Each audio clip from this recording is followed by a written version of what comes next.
माननीय मंत्री सोलोमन द्वीप समूह श्री ट्रेवल हैडली मीडिया सब आप लोग रेडी हैं? मने भागा जी, थोड़ा आगे सब आदरणीय मंत्री तुवालू श्री मायना बकाफुआ, माननीय उप मंत्री जलवायु परिवर्तन मालदीव श्री अहमद निजाम जी, माननीय मंत्री शहरी विकास आवास मध्य प्रदेश सरकार माननीय कैलाश विजयवर्गीय जी, माननीय मंत्री शहरी विकास उत्तराखंड सरकार प्रेमचंद अग्रवाल जी, माननीय शहरी स्थानीय निकाय मंत्री हरियाणा सरकार विपुल गोयल जी, माननीय मंत्री शहरी विकास राजस्थान सरकार श्री जावर सिंह जी खर्रा साहब, सचिव एचयू आवास एवं शहरी कार्य मंत्रालय भारत सरकार श्री निवास कटी की थाला जी, सम्मानित सभी अतिथिगण, विशेषज्ञगण, इस एशिया प्रांत क्षेत्र के लिए 12वें क्षेत्रीय 3R और सर्कुलर इकोनॉमी फोरम के इस विशिष्ट मंच पर आप सभी का मैं स्वागत करता हूं, आप सभी का मैं अभिनंदन करता हूं। विशेष रूप से माननीय आदरणीय मनोहर लाल जी खट्टर जी का मैं राजस्थान की धरती पर स्वागत करता हूं और इस आयोजन के लिए उन्होंने जयपुर को चुना, इसके लिए उनका आभार व्यक्त भी करता हूं। क्यों इस तरह के कार्यक्रम आयोजित होते हैं, आयोजन होने से उस प्रदेश के अंदर उत्साह और ऊर्जा का संचार होता है। यह मंच पर्यावरण संरक्षण के लिए सर्कुलर सोसाइटी की दिशा में ठोस कदम उठा रहा है। वे न केवल राजस्थान या भारत के लिए बल्कि पूरे क्षेत्र के लिए अत्यंत महत्वपूर्ण है। वर्तमान समय में हमारी पृथ्वी के सामने सबसे बड़ी चुनौती जलवायु परिवर्तन, प्रदूषण और संसाधनों की कमी है। इन समस्याओं का समाधान करने के लिए हमें एक नवीन दृष्टिकोण अपनाने की आवश्यकता है। इस दृष्टिकोण को ध्यान में रखते हुए 3R सर्कुलर इकोनॉमी फोरम की स्थापना की गई है। 3R का अर्थ रिड्यूस, रीयूज और रिसाइकिल, ये तीनों शब्द हमारे दैनिक जीवन में संसाधनों का संरक्षण और पुनर्चक्रण के लिए प्रेरित करते हैं। सर्कुलर इकोनॉमी फोरम के उद्देश्य भी यही हैं: संसाधनों का संरक्षण एवं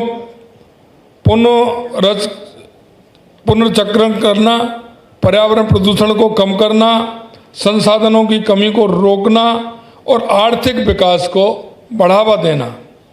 संसाधनों के कुशल पुनः उपयोग हेतु सतत विकास के जिन लक्ष्यों के साथ आप काम कर रहे हैं, वे मौजूदा समय की महती ज़रूरतें भी हैं। हम देख रहे हैं कि पिछले 50 वर्षों में प्राकृतिक संसाधनों को दोहने अभूतपूर्व रूप से बढ़ा है। उनका दोहन बहुत बड़ा है। 1970 के बाद संसाधनों का उपयोग लगभग 400% बढ़ गया है और अनुमान है कि अब तक ये 106 बिलियन टन के आंकड़े को भी पार कर चुका होगा। इसमें भी बढ़कर चिंता की बात यह है कि इनमें से 90% से अधिक संसाधन बर्बाद हो जाते हैं और केवल 8.6% ही वैश्विक अर्थव्यवस्था में वापस आ पाते हैं। यह स्थिति धरती को संकट में डाल रही है और जलवायु परिवर्तन, जैव विविधता की हानि एवं प्रदूषण जैसी समस्याएं गहराती जा रही हैं। एशिया प्रशांत क्षेत्र दुनिया का सबसे अधिक आबादी वाला क्षेत्र है। पूरी दुनिया में जितना विकास हो रहा है उसका 2/3 यहीं हो रहा है। लेकिन इस तेज आर्थिक प्रगति ने हमारे जंगलों को कम कर दिया, जल संसाधनों को कम कर दिया, जैव विविधता को खतरे में डाल दिया। इन चुनौतियों से निपटने के लिए सर्कुलर इकोनॉमी की अत्यंत प्रभावी तरीका है, क्योंकि आज के समय में आप देख रहे हैं औद्योगिकरण के कारण या हमारी आवश्यकता के कारण हमारे घटते हुए जंगल, घटते हुए हमारे पहाड़, सिकुड़ती हुई हमारी नदियाँ, ये हमारे वायुमंडल पर बहुत प्रभाव डाल रही हैं। हमने इसके संरक्षण के लिए निश्चित रूप से काम करना है। हमारी संस्कृति में हम पहाड़ों को भी पूजते हैं, हम नदियों को भी पूजते हैं, हम वृक्षों को भी पूजते हैं और इसीलिए हमने इन सभी में देवता का वास भी मानते हैं और उसके आधार पर हमारी संस्कृति में इन सबका संरक्षण करना बहुत आवश्यक होता है। अगर हम उनका संरक्षण करते रहेंगे तो हमारा वायुमंडल शुद्ध होगा, अच्छा होगा और हमें इसकी चिंता भी करनी चाहिए। मैं इसीलिए कहना चाहता हूँ कि अगर हम देखेंगे हमारे पुराणों में, हमारे वेदों में, तो इनको हमने जो संज्ञा दी है एक देवता के रूप में संज्ञा दी है, क्योंकि नदियाँ हमें पानी देती हैं, जंगल हमें फल भी देते हैं, हमारे वायु को शुद्ध होती है हमारा। और हम ये देखें कि पहाड़ों से, नदियों से और वृक्षों से हमें बहुत कुछ मिलता है। हमारा वायुमंडल शुद्ध रहता है और उस वायुमंडल के शुद्ध रहने से व्यक्ति भी स्वस्थ रहता है। इन सारी बातों को देखते हुए हमें उनके जो आधार हैं उन आधार स्तंभों को मानते हुए एक ऐसी व्यवस्था जहां अपशिष्ट की रिसाइकिल और रीयूज किया जाता है, जिससे ऊर्जा की खपत घटती है और नवकरणीय ऊर्जा को बढ़ावा भी मिलता है। हमें उनको कम नहीं कर सकते, लेकिन उनका उपाय जरूर आवश्यक है। अगर हम उनका उपाय करेंगे तो निश्चित रूप से हमारा वायुमंडल शुद्ध भी होगा। भारत सरकार ने इस दिशा में कई महत्वपूर्ण कदम उठाए हैं। स्वच्छ भारत मिशन के तहत भारत ने दुनिया का सबसे बड़ा अपशिष्ट प्रबंधन और स्वच्छता अभियान चलाया है।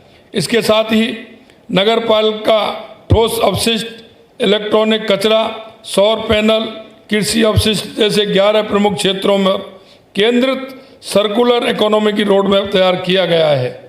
राजस्थान सरकार ने भी इस क्षेत्र में काम किया है। राजस्थान सरकार इस मिशन में अग्रणी भूमिका निभा रही है। यहाँ पर्यावरण प्रबंधन केंद्र की स्थापना की गई है ताकि कचरा प्रबंधन और रिसाइकलिंग को ज़्यादा प्रभावित तरीके से किया जा सके।